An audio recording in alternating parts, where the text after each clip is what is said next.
Hey everyone, it is a cold and rainy day in North Texas. I hope you have some hot chocolate and a fireplace. Today we're talking about Enneagram 8s. We've been talking about the Enneagram typology and a different type each week.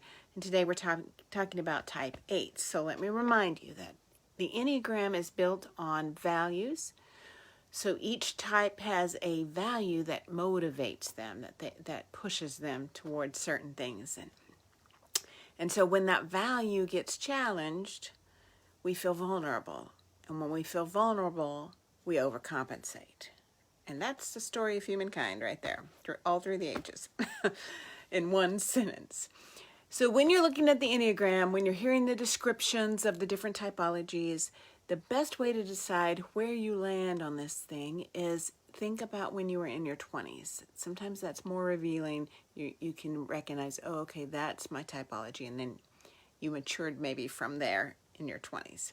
So Enneagram Type 8, they are larger than life. They own the space. They are powerful, charismatic, typically natural leaders.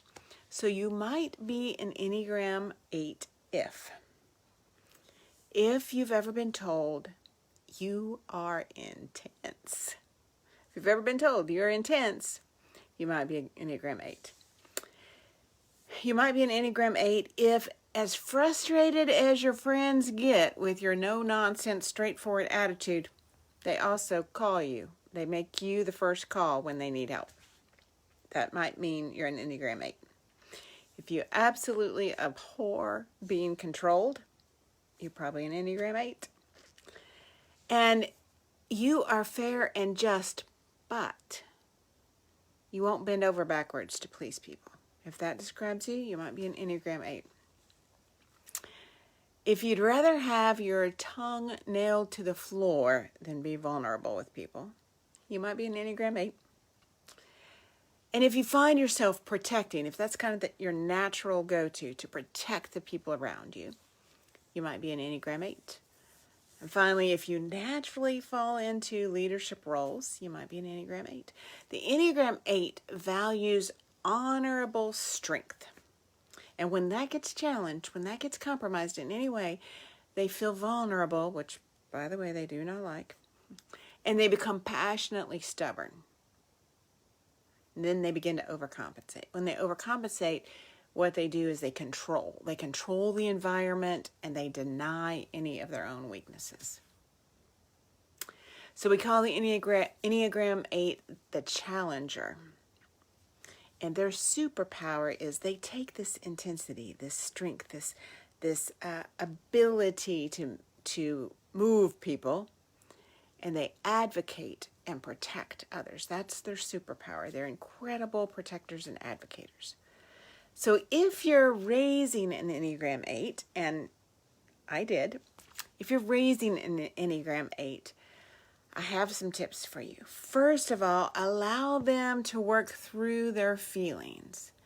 What looks like defiance on the surface, if you will dig down a little bit, you will find these extra layers of gentleness and vulnerability. I'm so glad I did that with my Enneagram 8 son, because it's easy for them to get labeled and get treated in certain ways. But man, there's a tender place underneath what looks like defiance, but isn't really. Second tip is pick and choose. Pick and choose what you're going to prioritize. He was my second child. And so when he got to 2 years old, I prioritized. Man, what I'm trying to do is keep him alive. That means he can't run out on the road and he can't stick scissors in the electrical outlet. Those were the priorities. My older son is not type 8. And so when he was 2 years old, he had to sit at the table and eat all his food. He had all these rules. But type 8, prioritize, pick and choose. And if you're raising a type 8, be straightforward. Be upfront with them about rules, about feelings, about expectations. Because if you're vague, if you're wishy-washy, that's just going to be irritating for them. So be straightforward. Be upfront with them. So if you're raising an Enneagram 8, man, they are going to be advocates in the world. So these are beautiful ways to help them become who they are designed to be. Now, if you are an Enneagram 8 And by the way, the whole point of the Enneagram is personal development. The whole point, not just to know your number, but to actually get what you need to move forward.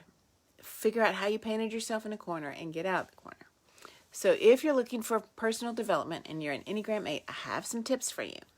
The first one is your personality is twice as big and twice as intense as you think it is.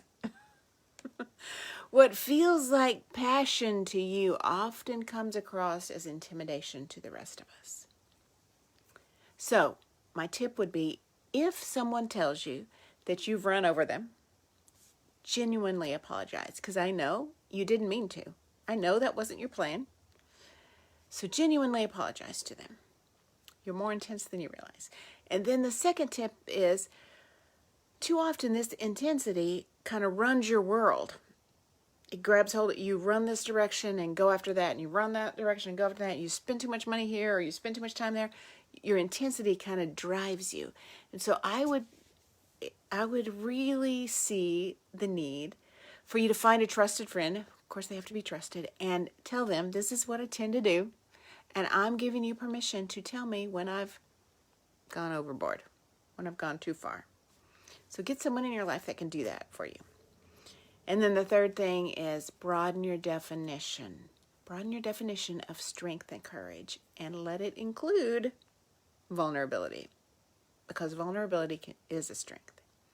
I'm Michele Gooch with Life by Design. That was the Enneagram 8. If you're an Enneagram 8, I know that you have a beautiful design and you desire to live and lead from it. And I'm all about helping people uncover who they are and move towards that. Get yourself from this self-doubt or this place of uncertainty and into a place of making progress. So you can find me at lifebydesign.guru, www.lifebydesign.guru. Next Wednesday at 1, we'll talk about Enneagram 9s. See you then.